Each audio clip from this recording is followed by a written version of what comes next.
मुंबई का एक हॉस्पिटल जहां एक 14 साल की लड़की एडमिट थी। उस लड़की के इलाज के लिए वहां पर लेडीज डॉक्टर, इंक्वायरी तथा पूछताछ के लिए लेडीज पुलिस अधिकारी, साफ सफाई के लिए भी महिलाएं ही थी। कुल मिलाकर वहां अगर किसी की एंट्री थी तो केवल महिलाओं की ही थी। वहां पर पुरुषों की एंट्री तो दूर बल्कि पुरुषों का नाम तक नहीं लिया जाता था। वास्तव में वह लड़की पुरुष नाम से ही इतना भयभीत थी, इतनी सहमी हुई थी कि किसी पुरुष का नाम सामने आते ही लड़की की सांसें तेज हो जाती थी।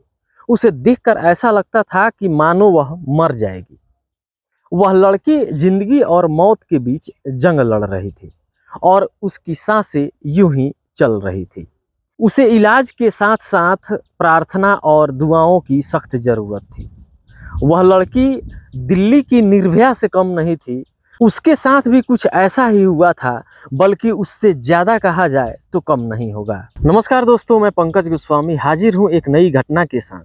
दोस्तों, इस घटना में और इस कहानी में आगे बढ़ने से पहले एक गुजारिश है।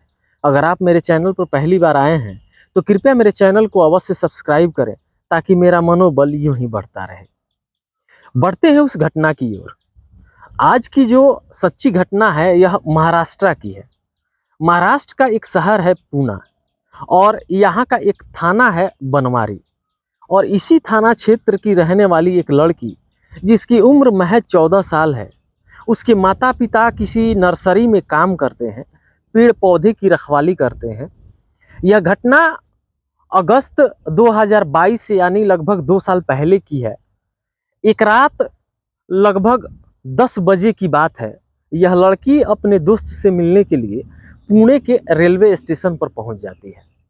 वहां जाकर अपने दोस्त का इंतजार करने लगती है। इंतजार करते करते रात के 10 बज जाते हैं, पर उसका दोस्त का कहीं कोई अता पता नहीं चलता है। वह उस टाइम तक नहीं पहुंचा था, जिसके चलते वह लड़की काफी परेशान होने लगती है। अचानक ही उस लड़की के ऊपर एक ऑटो चालक की नज़र पड़ती है, और जैसे ही ऑटो वाले की नज़र पड़ती है, वह ऑटो वाला जाकर पूछता है कि तुम क्यों रो रही हो, तुम्हें क्या परेशानी है, तुम्हारी कोई मदद मैं कर सकता हूँ। लड़की को लगता है कि शायद यह व्यक्ति, जिसकी उम्र लगभग 30 साल के आसपास थी, यह हमारी कोई मदद करे। तब उसने ऑटो वाले को पूरी कहानी बता दिया और कहती है कि मैं अपने घर वालों के बिना मर्जी के अपने दोस्त से मिलने के लिए आई थी, पर दोस्त नहीं आया, इसलिए परेशान हूँ। इतना सुनकर वह ऑटो वाला वहां से चला जाता है, और लगभग 10 मिनट बाद फिर वापस लौट कर आता है और लड़की से कहता है, जिसे तुम यहाँ पर इंतजार कर रही हो, दरअसल वह बाहर खड़ा है और वह यहाँ आना नहीं चाहता है। वह अपने किए पर शर्मिंदा है, क्योंकि वह लेट हो गया है। इसलिए तुम मेरे साथ चलो, मैं तुम्हें उससे मिलवा देता हूँ। ऑटो वाले ने लड़की को एक पानी का बोतल देता है और कहता है कि इसे पी लो, तुम काफ़ी देर से यहाँ पे बैठी हो, प्यासी होगी। वास्तव में लड़की को प्यास लगी थी। उसने पहले पानी का जो बोतल था उसे लिया और पी लिया, फिर साथ चलने लगे। अचानक से लड़की को चक्कर आने लगता है, और लड़की के चक्कर खाकर गिरने से पहले वह ऑटो तक पहुंच जाते हैं। ऑटो वाले ने लड़की को ऑटो में बिठाया और ऑटो में बिठाकर एक सुनसान जंगल की ओर लेकर चला जाता है। जंगल में ले जाकर उसके साथ बलात्कार करता है और कई घंटे तक उसको अपने साथ रखता है। 14 साल की लड़की, उसे कोई होश नहीं था, क्योंकि वह नशे में थी। ऑटो वाले ने पानी में कुछ नशीली पदार्थ मिलाकर उसको पिला दिया था। इसके बाद जब 2-3 घंटे बीत जाते हैं, तो वह ऑटो ड्राइवर उसको एक लॉज में लेकर जाता है। वहाँ उस होटल में पहले से ही कुछ और लड़के इंतजार कर रहे थे। अब वह लड़की को लेकर अपने कमरे में चले जाते हैं। यह 10 बजे रात को वाकया शुरू होता है, और उसके बाद होटल में जाने के बाद उस कमरे में उस लड़की को बंद कर दिया जाता है और उसके पूरे कपड़े उतार दिए जाते हैं, यानी कि उसके बदन पर अब एक भी कपड़ा नहीं छोड़ा जाता है। अब वह लड़की बहुत परेशान है, क्योंकि उसके साथ पहले ही बलात्कार हो चुका है और धीरे धीरे उसे होश आ रहा था। तब तक उसके साथ 12 लड़के बारी बारी से रेप कर चुके थे। और ऐसे ही सुबह हो जाता है, दिन निकल जाता है और फिर दिन भर यही काम चलता रहता है। एक के बाद दूसरा लड़का आता है और यह सिलसिला यूं ही चलता रहता है। दिन ढल कर शाम हो जाती है, यानी इस कमरे के अंदर वह लड़की 24 घंटे तक रहती है। इस 24 घंटे में वह 12 लड़के बलात्कार पर बलात्कार कर रहे थे। लड़की भूख प्यास से तड़पती रहती है, कई बार कहती है मुझे भूख लगी है, कुछ खाने के लिए दे दो, प्यास लगी है, पानी दे दो, पर कोई भी उसे न पानी देता है और न ही खाना देता है।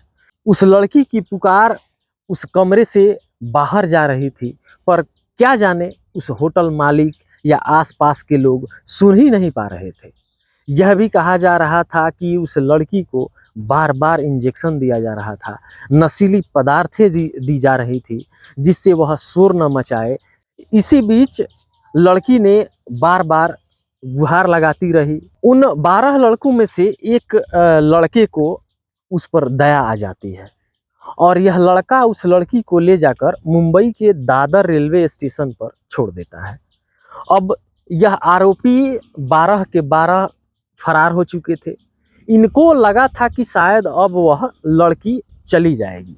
दादर रेलवे स्टेशन पर वहाँ 2 रेलवे सफाई कर्मचारी मिलते हैं। दोनों इस लड़की की हालत देखने के बाद उसके साथ अब यह दोनों भी बलात्कार करते हैं।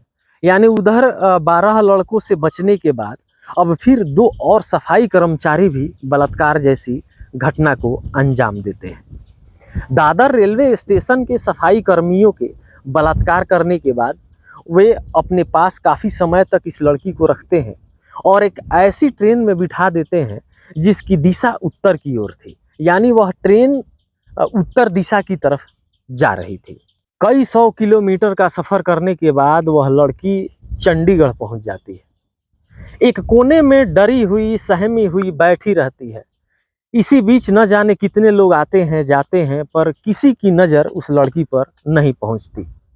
वह बहुत बड़ी परेशानी से गुजर रही थी। उसकी परेशानी किसी को भी दिखाई नहीं दे रही थी। 48 घंटे से ज़्यादा 12 लड़कों के बाद 2 सफाई कर्मी बलात्कार किया था। न जाने क्यों उस पर किसी की नज़र ही नहीं जा रही थी। जैसे ही ट्रेन चंडीगढ़ में जाकर रुकती है, एक जीआरपी पुलिस का जवान उधर से निकल रहा था। अचानक उस लड़की को देखकर पल भर में समझ जाता है कि कुछ तो गड़बड़ है इसके साथ। वह उस लड़की से कहता है, तुम परेशान हो, मैं तुम्हारी कोई मदद कर सकता हूँ। पर वह लड़की अब पुरुष नाम की जाति से ही डर गई थी, क्योंकि वर्दी में भी एक पुरुष ही था। उसे लग रहा था कि हो न हो यह भी उसे ले जाकर उसके साथ बलात्कार जैसी वारदात को अंजाम देगा। वह लड़की चंडीगढ़ उतर जाती है, क्योंकि उस ट्रेन का लास्ट स्टॉपेज वहीं पर होता है। अब वह वहाँ उतर जाती है और डरी सहमी एक जगह एक कोने में जाकर बैठ जाती है। मगर वह पुलिस वाला बहुत ही नेक इंसान था। उसने CWC यानी चाइल्ड वेलफेयर कमेटी से संपर्क करता है। वहाँ की एक महिला अधिकारी तत्काल मौके पर पहुँचती है, उस लड़की को खाना खिलाती है, उसे अपने पास बिठाती है और घंटों तक उससे दुलारती रहती है, पुचकारती है। एक माँ के रूप में उस महिला अधिकारी ने महज कुछ ही घंटों में उसका दिल जीत लिया। फिर जब पूरी तरह से भरोसा हो गया तो लड़की ने अपनी आप बीती बताई, कैसे घर से निकली और यहाँ तक कैसे पहुँची। एक एक वाक्य जब महिला अधिकारी ने सुना तो उस महिला का भी रो रो कर बुरा हाल हो गया था। साथ ही जो पुलिस वाला था, जीआरपी का जवान, उसका भी रो रो कर बुरा हाल हो गया था। बात रोने वाली भी थी। किसी भी बेटी बहन के साथ अगर इतनी भयानक वारदात होती है तो शायद आंसुओं के अलावा और कुछ निकलेगा ही नहीं, और अगर कुछ निकलता भी है तो अपराधियों के लिए बददुआएं और कानून से सख्त कार्रवाई की मांग। उधर जब लड़की अपने घर से अचानक से गायब हो जाती है तो उसके माता पिता, जो बहुत ज़्यादा पढ़े लिखे नहीं थे, उन्होंने बनवारी थाने में जाकर बेटी की गुमशुदगी की रिपोर्ट दर्ज करवाते हैं। लेकिन वाकई यहाँ की भी पुलिस बहुत अच्छी थी। बनवारी थाने की पुलिस आसपास के लोगों से पूछताछ करती है और धीरे धीरे इसके बारे में जानने की कोशिश करने लगती है। उसका जो मोबाइल नंबर था उसकी CDR निकलवाई जाती है।